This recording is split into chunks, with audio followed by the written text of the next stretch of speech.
अगर कभी मेरी याद आए तो चांद रातों की नरम दिलगीर रोशनी में किसी सितारे को देख लेना।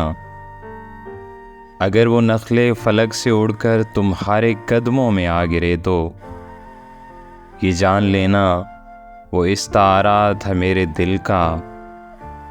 अगर ना आए मगर ये मुमकिन ही किस तरह है, तुम किसी पर निगाह डालो तो उसकी दीवारें जा न टूटे, वो अपनी हस्ती न भूल जाए।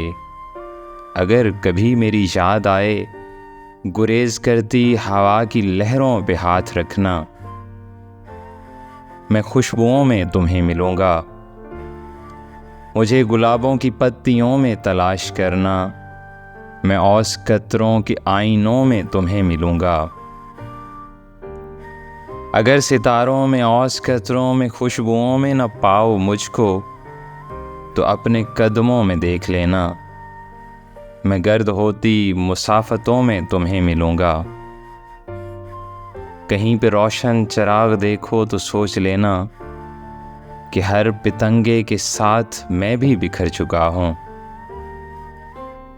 तुम अपने हाथों से उन पतंगों की खाक दरिया में डाल देना। मैं खाक बनकर समंदरों में सफ़र करूँगा। किसी न देखे हुए जजीरे पे रुक के तुमको सदाएं दूंगा। समंदरों के सफ़र पे निकलो तो उस जजीरे पे भी उतरना।